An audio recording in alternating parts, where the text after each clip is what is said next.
You don't hate people. You're not angry. You're not withdrawn. You're not suddenly antisocial. But something has changed. Conversations that used to feel normal now feel heavier. Not dramatic, not traumatic, just draining. You leave certain interactions feeling subtly depleted. Your shoulders feel tight. Your mind feels overstimulated. You crave silence afterward, and it confuses you because you used to enjoy this. You used to say yes automatically. You used to tolerate long group settings. You used to engage in surface-level conversations without resistance. Now, something in you hesitates. You look at your phone when an invitation arrives, and instead of excitement, you feel calculation. Do I have the energy for this? That question alone may make you wonder if something is wrong. Am I isolating? Am I becoming distant? Am I pushing people away? But pause for a moment. When you cancel plans, is it out of resentment? Or is it out of preservation? There is a difference. Avoidance feels reactive. Energy protection feels intentional. Avoidance says, I can't handle this. Protection says, this costs more than it gives. As you grow psychologically, your tolerance for certain dynamics shifts. Carl Jung observed that individuation increases consciousness. As awareness deepens, unconscious patterns become more visible. And once you see them, you cannot unsee them. You begin noticing things you once ignored. Subtle competition in conversations. Emotional dumping disguised as closeness. Small manipulations masked as humor. Surface-level exchanges that never move deeper. Earlier, these dynamics may have felt normal. Now they feel loud. Not because others changed, but because you did. You may find yourself craving depth more than frequency. One honest conversation over 5 casual ones. One meaningful connection over constant interaction. And when that depth is absent, you feel restless. It's not superiority. It's sensitivity. Sensitivity increases with self-awareness. As you become more attuned to your own emotional state, you also become more aware of emotional labor. You notice when you are over-listening, over-validating, over-explaining. You feel it in your body, a subtle fatigue, a quiet irritation, a heaviness in your chest. You begin to realize that some conversations require you to fragment yourself, to suppress parts of your perspective, to minimize your growth, to play a familiar role. And roles require energy, especially when they no longer feel aligned. Earlier in your development, social volume may have reinforced identity. Being included felt affirming. Being busy felt validating. Being needed felt stabilizing. Now, identity feels more internal. You don't need constant engagement to feel real. And because of that, social appetite changes. You may notice that loud environments overwhelm you faster. Group conversations feel chaotic. Small talk feels performative. Afterward, you crave quiet, not because you dislike people, but because your nervous system needs recalibration. This is not regression. It is regulation. As individuation progresses, the psyche becomes less willing to overextend for approval. You no longer automatically say yes to maintain connection. You assess. You pause. You choose. That choosing can feel unfamiliar, especially if you once built identity around being available. If you were the always there friend, reducing availability may feel like betrayal. If you were the social connector, declining invitations may feel like withdrawal. But there is a difference between isolation and discernment. Isolation closes the door entirely. Discernment chooses when to open it. You may also notice that your circle feels smaller, not because you cut everyone off, but because some interactions no longer resonate. You feel less interested in maintaining proximity for its own sake. Instead, you seek resonance. Conversations where you can speak honestly. Silence that feels comfortable. Depth that feels mutual. And when those elements are missing, you feel the cost more clearly. Jung once wrote, "Loneliness does not come from having no people around, but from being unable to communicate the things that seem important to oneself." This quote becomes deeply relevant here.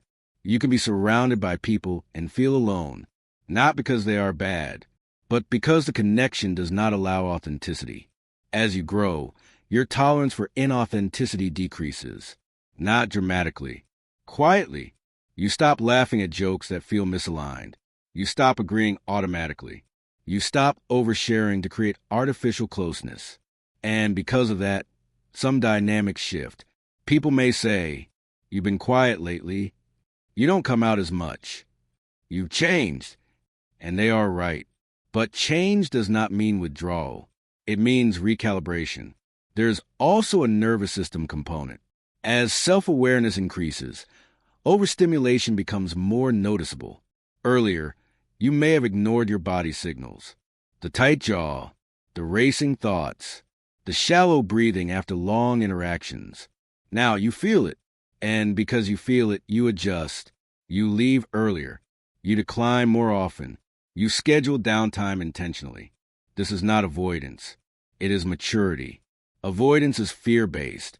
Energy protection is clarity-based. Fear says, people are dangerous. Clarity says, not all environments nourish me. That distinction matters. You may still enjoy meaningful conversations. You may still value connection deeply. But you no longer chase volume. You no longer equate busyness with belonging. You begin valuing quality over frequency. This shift can feel lonely at first, because reducing social volume creates space, and space amplifies self-awareness. You may sit alone more often, not scrolling, not distracting, just being. That can feel unfamiliar. But in that quiet, something stabilizes. You begin recognizing which interactions energize you, which drain you, which feel reciprocal, which feel one-sided. Earlier, you tolerated imbalance more easily. Now imbalance feels heavy, and heaviness triggers withdrawal, not as punishment, as preservation. You are not becoming distant. You are becoming deliberate. You are no longer engaging automatically. You are engaging consciously. That consciousness reduces unnecessary depletion, but it also exposes old patterns. Perhaps you once bonded through shared complaining. Now, negativity exhausts you. Perhaps you once felt validated by constant social engagement. Now, it feels overstimulating. The change is internal. External behaviors follow. You don't hate people. You simply respect your energy more. And respecting your energy requires boundaries. Boundaries feel uncomfortable at first, especially if you equated closeness with constant availability. But individuation requires differentiation. You are not merging with every environment anymore. You are evaluating alignment. This is a beginning of relational recalibration, and it can feel confusing before it feels empowering, because you question yourself. Am I isolating? Am I pushing people away? Why don't I feel like socializing the way I used to? The honest answer may be simpler than you think. You are no longer seeking connection to validate identity. You are seeking connection that reflects it, and that reduces volume. Not out of fear, out of evolution. The question is not whether you are avoiding people. The question is whether you are finally listening to your nervous system. Because sometimes growth does not look like expanding your world. It looks like refining it. And refinement often feels quieter than expansion. But quieter does not mean smaller. It means more intentional. And intention is a beginning of discernment. There is a moment when you realize something uncomfortable. You are not just tired after socializing. You are selective, not in a superior way, not in a judgmental way, but in a way that feels instinctive. Earlier in your life, connection may have been about proximity, being included, being present, being involved. Now, connection feels different. It feels like alignment, and alignment automatically reduces volume. Carl Jung understood that individuation increases differentiation. As you become more conscious of who you are, you also become more aware of who you are not. That awareness reshapes your relationships. You may begin noticing that certain interactions require you to fragment yourself. In some groups, you minimize your growth. In others, you exaggerate your enthusiasm. In others, you suppress your depth. You do this subtly, almost automatically. But afterward, you feel it, a kind of internal contraction. Your body feels slightly tense. Your mind feels overstimulated. You replay conversations, not because they were dramatic, but because something felt misaligned. Earlier, This friction was tolerable because belonging mattered more than authenticity. Now, authenticity matters more than belonging. That shift changes everything. You may find yourself declining invitations not because you dislike the people, but because the dynamic feels draining, not toxic, just shallow or repetitive or energetically imbalanced. For example, you attend a gathering where the conversation circles around gossip and status. You smile politely. You participate lightly. But internally, you feel distant. Not emotionally distant, existentially distant. You realize you no longer resonate with the rhythm of the interaction. And afterward, instead of feeling connected, you feel depleted. That depletion is not antisocial behavior. It is heightened sensitivity to energetic mismatch. As self-awareness increases, your nervous system becomes less tolerant of unconscious dynamics. You notice when you are overperforming warmth. You notice when you are over-explaining yourself. You notice when you are absorbing emotional weight that isn't yours. Earlier, you may have prided yourself on being adaptable. Now, constant adaptation feels exhausting. This is where many people misinterpret growth as isolation. They think, maybe I'm becoming cold. Maybe I'm shutting down. But ask yourself honestly, when you spend time alone, do you feel bitter? Or do you feel regulated? There is a difference. Isolation feels heavy and resentful. Discernment feels calm and restorative. When you are protecting your energy, solitude does not feel punishing. It feels stabilizing. You may begin enjoying quieter environments more. A walk alone, a small conversation instead of a group, an early exit from loud settings. These are not signs of regression. They are signs of nervous system awareness. Jung spoke about the process of withdrawing projections. As you reclaim parts of yourself, you stop unconsciously seeking completion through others. Earlier, social engagement may have filled internal gaps. Now, you are more internally anchored. Because of that, you do not seek as much external stimulation. Stimulation once masked emptiness. Now, silence feels safer. There is also a behavioral shift in how you relate to emotional labor.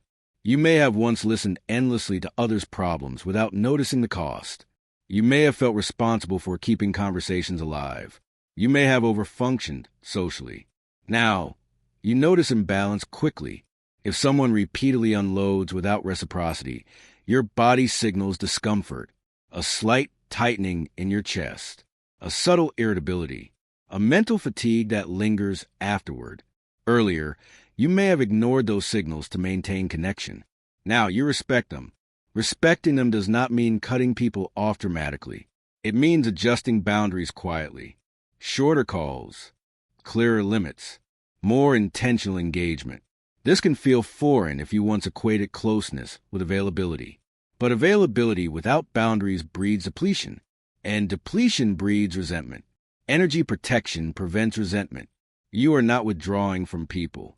You are withdrawing from unconscious exchanges. That distinction matters deeply.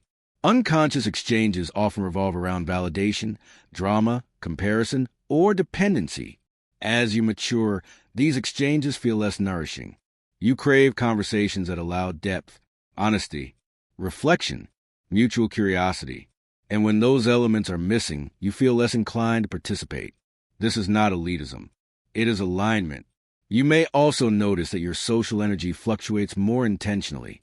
You might fully engage in a meaningful conversation for hours and feel energized, but spend 30 minutes in superficial interaction and feel drained. It's not about introversion versus extroversion. It's about congruence. Congruence reduces fatigue. Incongruence amplifies it. There's another layer here. As you individuate, your tolerance for crowd identity decreases. You feel less comfortable merging into groupthink. You hesitate before agreeing automatically. You question dynamics more internally. And this internal differentiation can create subtle distance, not because you feel superior, but because you feel separate. Separation is a necessary stage of individuation. Jung emphasized that becoming whole requires differentiating from collective norms. When you stop unconsciously adapting to every social environment, you may feel more alone. But that aloneness is not abandonment. It is autonomy. Autonomy feels quiet. It does not seek constant noise. It values meaningful exchange over frequency. You may grieve this shift. You may miss the ease of automatic belonging, the simplicity of saying yes without calculation, the comfort of blending in effortlessly. But blending required suppression, and suppression is costly. Now, you are less willing to suppress. You do not want to laugh at jokes that feel misaligned. You do not want to participate in conversations that contradict your growth. You do not want to overextend to prove warmth. And because of that, your social world may contract. Contraction can feel alarming, but contraction often precedes refinement. Refinement removes what drains and preserves what aligns. You are not avoiding connection. You are filtering it. Filtering is not fear-based. It is clarity-based. Fear-based avoidance says, people will hurt me. Clarity-based discernment says, not every interaction is necessary. Notice the emotional tone. Avoidance feels anxious and reactive. Discernment feels calm and measured. If your reduction in social engagement feels peaceful rather than panicked, you are likely protecting energy, not hiding. There is a maturity in recognizing your limits. Earlier, you may have overridden exhaustion to maintain image. Now, you leave when you feel overstimulated. You rest without guilt. You choose fewer interactions with more presence. This is not becoming distant. It is becoming deliberate. And deliberate connection is deeper, less frequent, but more meaningful. The anxiety that arises during this shift often comes from external expectations. Friend may say you seem different. Family may interpret boundaries as rejection. You may worry about being misunderstood. But individuation requires tolerating some misunderstanding, not aggressively, quietly. You cannot grow and remain fully synchronized with every environment. Differentiation creates friction, but friction is not failure. It is adjustment. The real question is not, why don't I want to socialize as much? The real question is, what kind of connection nourishes me now? Asking that question reframes everything. You are not avoiding people. You are recalibrating how you engage with them. And recalibration, though subtle, is a powerful sign of psychological maturity. At some point, the guilt begins to fade. You stop asking, what's wrong with me? And you start asking, what actually nourishes me? That shift is stabilization. Because earlier, every decline invitation felt like rejection. Every early exit felt like failure. Every quiet weekend felt like isolation. Now, you are beginning to see something clearly. Your energy is not infinite, and not every environment deserves equal access to it. This is not coldness. It is calibration.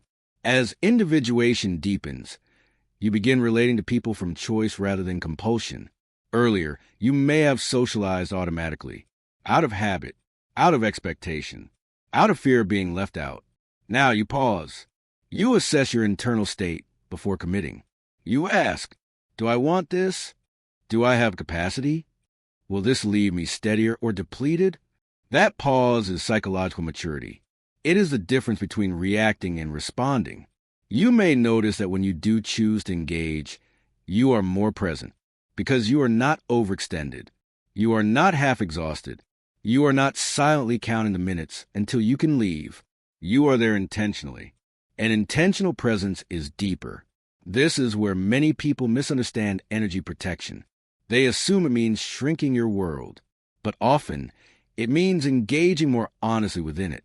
You may still attend gatherings, but you leave when your body signals fatigue.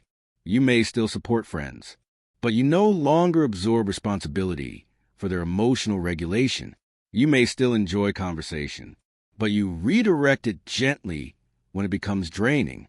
For example, if gossip begins dominating discussion, you don't force yourself to participate to maintain inclusion. You either shift the topic or disengage politely. If someone repeatedly unloads without reciprocity, you shorten the call instead of overextending.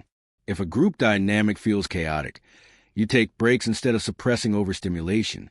These are small behaviors, but they protect your nervous system. Earlier, you may have ignored bodily cues. Tightness in your chest, clenched jaw, mental fog after long interactions. Now you listen, and listening prevents resentment. Resentment often forms when we override ourselves repeatedly. Energy protection interrupts that cycle. There is also a quiet confidence that begins forming. You no longer need to prove sociability. You no longer need to demonstrate constant availability. You understand that connection is not measured by frequency. It is measured by depth and reciprocity. Carl Jung emphasized that individuation requires differentiation without isolation. This distinction is important. Differentiation means you are psychologically separate. You have boundaries. You have preferences. You have limits. Isolation means you disconnect entirely. Energy protection is differentiation, not isolation. You still value connection, but you value it consciously. You may notice that your circle feels smaller, but more stable. Fewer conversations, but more honesty. Less noise, more substance. This refinement can initially feel like loss because volume decreases. But what replaces volume is quality, and quality feels calmer.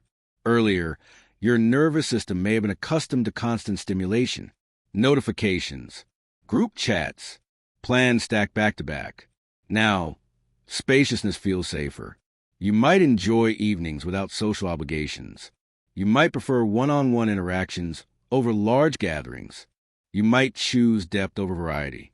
This is not regression into avoidance. Avoidance is fear-driven. It isolates out of anxiety. Energy protection isolates temporarily out of regulation. The emotional tone is different. Avoidance feels contracted and tense. Protection feels grounded and deliberate. Ask yourself honestly, when you decline a plan, do you feel relief or dread? Relief suggests alignment. Dread suggests fear. Discernment feels relieving. Avoidance feels constricting. This is how you differentiate the two. There's another layer of stabilization here. You stop needing everyone to understand your shift. Earlier, you may have over-explained your boundaries. You may have justified why you were leaving early. You may have apologized excessively for not being as available. Now you communicate simply. I'm staying in tonight. I need some quiet time. I can't make it. Without elaborate defense. That simplicity reflects internal clarity. When you are unclear about your needs, you over-justify. When you are clear, you state them calmly. This calmness may surprise others, especially those who are used to your constant presence. They may interpret your selectiveness as distance. But distance is not always disconnection. Sometimes it is regulation, and regulation allows sustainable connection. You may also notice something subtle. The conversations you do engage and feel more honest. You share more intentionally. You listen more attentively. You are not performing sociability. You are participating consciously. This makes interactions richer, less performative laughter, less forced enthusiasm, more genuine presence. And presence builds depth. The fear during this phase is often social loss. What if I lose people? What if I become isolated? But connection that depends on self-abandonment is unstable. If someone only feels close to you when you overextend, that dynamic required imbalance. As you individuate, imbalance becomes harder to tolerate, not because you are rigid, but because you are regulated. There is strength in saying, I value connection, but not at the cost of myself. That sentence is quiet but powerful. You are not rejecting people. You are refusing depletion. You are not withdrawing love. You are withdrawing unconscious overgiving.